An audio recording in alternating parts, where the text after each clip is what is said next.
Week 5, running the money date. When you think about speaking with your spouse about money, what comes to mind? Are you excited about it? Do you dread it? Would you rather do anything else other than have that conversation? Well, if that feels familiar, then this video is for you. And most families and most couples that I've worked with in my time coaching feel the same way. Often money is not a safe place. Based on our history, where we came from, where we learned about it, and our own upbringing, things that have happened to us in our relationships, often money is not a safe place. So why would we talk about it? It just turns into a fight. Well, let me tell you about Jason and Sonia. They said, when I first met them, they said, Bryan, we've been married for 34 years, and we learned very early in our relationship never to talk about money. We have a great relationship as long as we don't talk about money, because it turns into a fight in 2 minutes. Well, after a few months of working together, they mentioned, you know what? We don't have money fights anymore. We can talk about things, and we have difference of opinions, right? He wanted to invest, she wanted to pay off the house. Both good things, but they would always argue and fight over, well, I'm right. No, I'm right. You're wrong. No, you're doing it wrong. Often we come into a relationship with our own money rules, those behaviors and those guidelines that we just assume are right. You ever fought with a spouse about filling the dishwasher incorrectly, or sweeping or vacuuming, or any number of other chores? You're doing it wrong. Well, where did you learn to fill up the dishwasher? Well, maybe from your own experience in your family. Well, and your spouse does it differently. Different isn't wrong, it's just different. So, how do we get on the same page? Well, first is to realize that we come from different places, and that's okay. So we need to understand and seek to understand before we seek to be understood, as Stephen Covey said in the 7 Habits of Highly Effective People. So I need to understand, what's my wife's background with money? Where did she learn about money? Is money a safe topic for her? Have I ever shared that with her on my own? Where did I learn about money, and what was my upbringing like?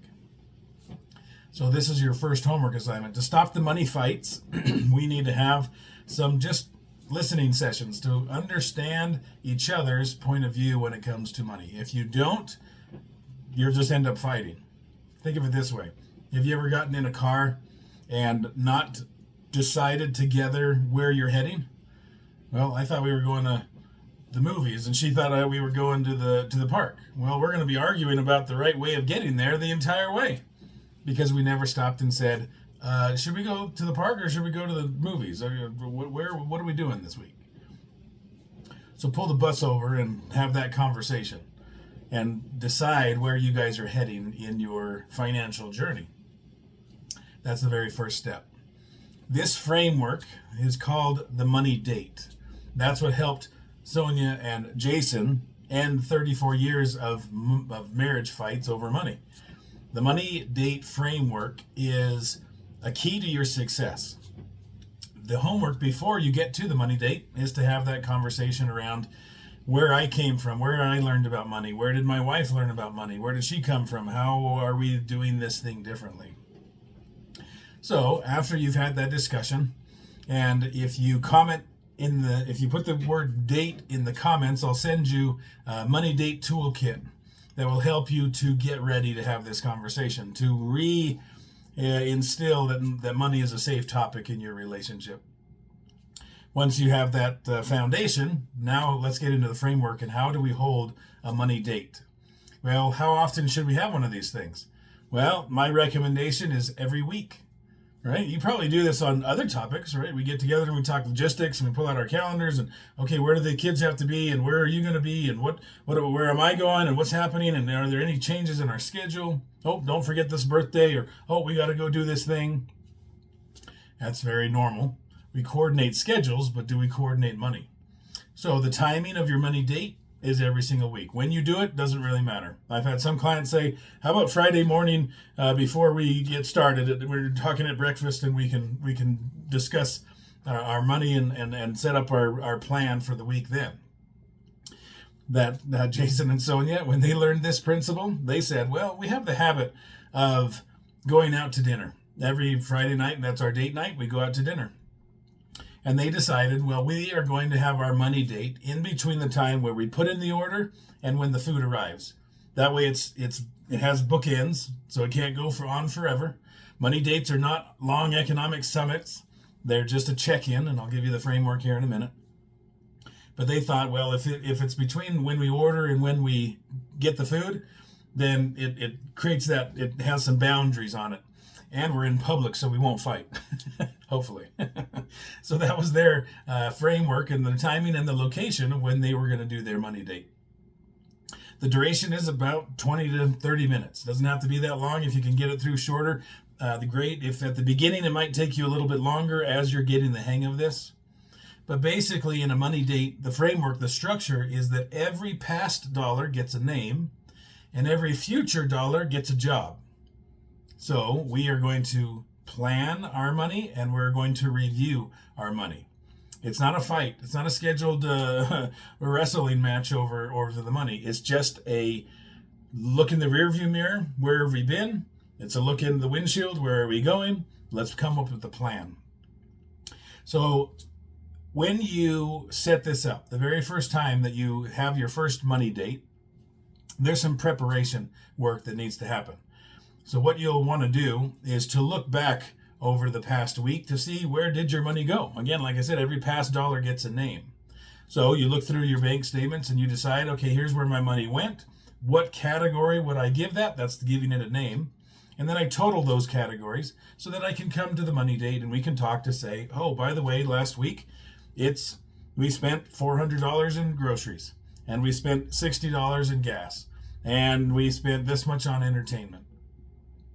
Another client, Sarah, and money was not a safe place for her and her husband. And every time she brought it up and tried to talk about the money, which was very stressful for her husband would get very upset and would say, don't look at the money. I just want you to be happy and just leave it to me. But he wasn't doing it either. So neither one of them really knew what was happening or where their money was going. And it always turned into this disagreement and damaged the relationship. So what I coached Sarah to do was treat it just like a weather report. By the way, we spent $80 in entertainment. By the way, we did this and that. There's no blame, there's no shame, there's no judgment. It's just a weather report.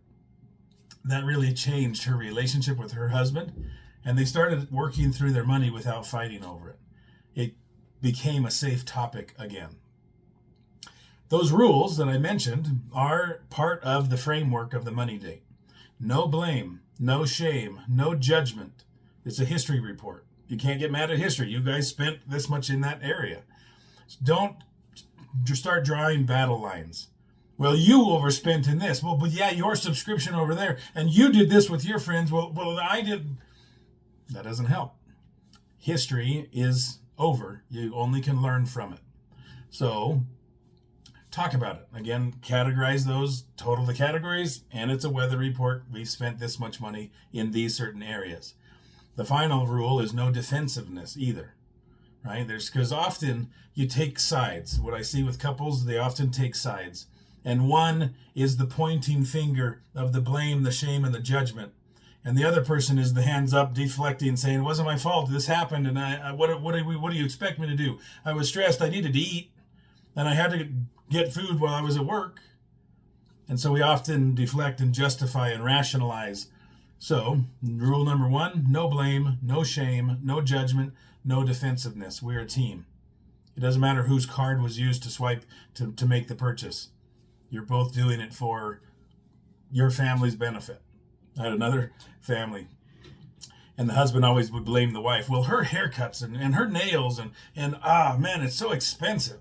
I always say, yeah, my haircuts are a lot cheaper than my wife's.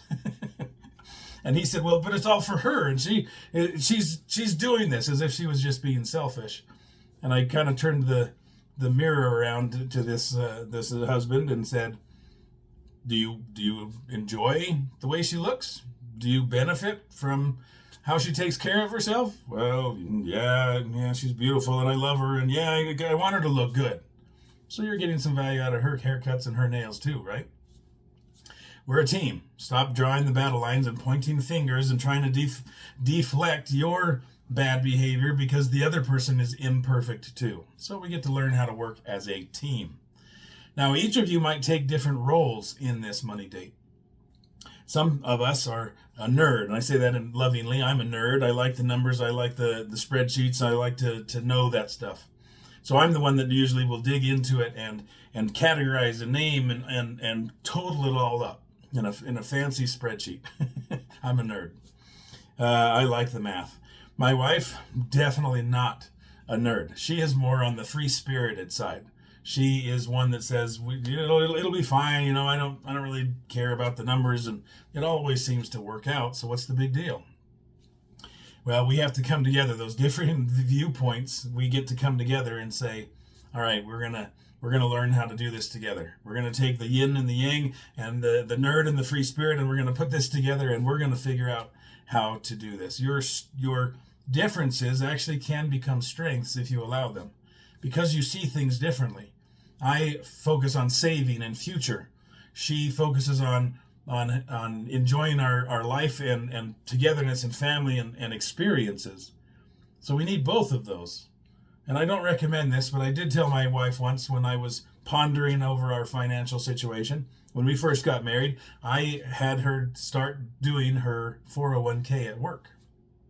She hadn't done that before we got married.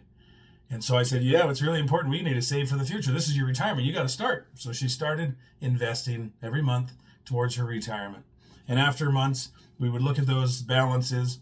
And like I said, don't recommend this, but I said to her in a moment of lapse, mental lapse, and I said, you know what? The only reason you're going to have a future is because of me. Then it was a logical statement. She chose not to take offense. But her future savings was because of me, right? And so logically that was true, not emotionally, not sensitively true. But yeah, the only reason she was going to have a future was because of me. Well, she lovingly paused and said, you know what, Bryan, you're right. And the only reason you have a life is because of me, which is very true. Because she's had me do things that I normally would not have done with money, taking my kids on a vacation, having an experience that I look back now on and say that was one of the best experiences. And I'm so grateful that she made me do that. So she helps me have a life. I help her have a future. You will benefit and help each other with complementary strengths, helping overcome each other's weaknesses. So one of you maybe the nerd is going to have to compile the information and bring it. Now, don't get crazy with it, and it's just to look in kind of a rear view snapshot of where your money has been going, and you come together and you talk about it, and here's your agenda. First, we celebrate the wins. There's always something to celebrate, even little things. I've had one client said, well, nothing happened. Well, okay, here's a win.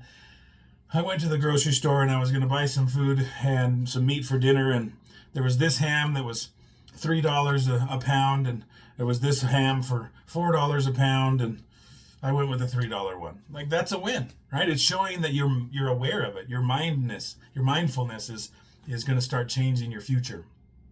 So we always celebrate wins. We also review the past. That's why you bring the numbers.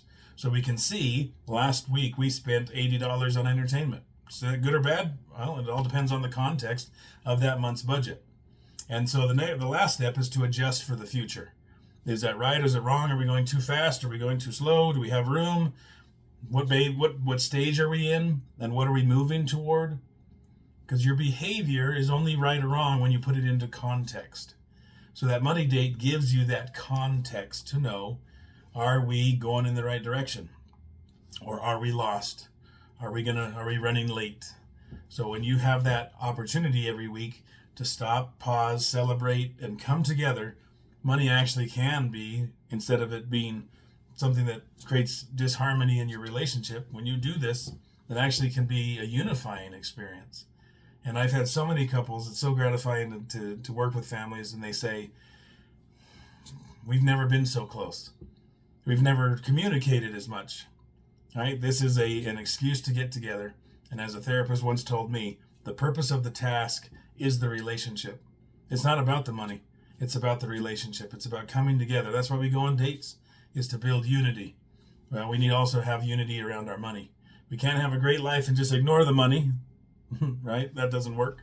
So we've got to make sure that we are balanced and we have that holistic relationship, and money is a part of our lives. We hope to retire together someday, hopefully. So again, if you need some help with your money dates and making money a safe place again, in the comments, put the word date and I'll send you some information to help. If you would like a referee, as some of my clients have said, I need a referee. Bryan, can you be that referee so we don't fight? Yes, I'd be happy to become your referee and help you through this so that we can build that unity, make money a safe place again. So comment date. I'll send you some resources to help you guys set up your own first money date. And if I can help you, click my link in the bio and let's set up a free consultation so that I can help you guys to come together and make money a successful part of your relationship. You can do it.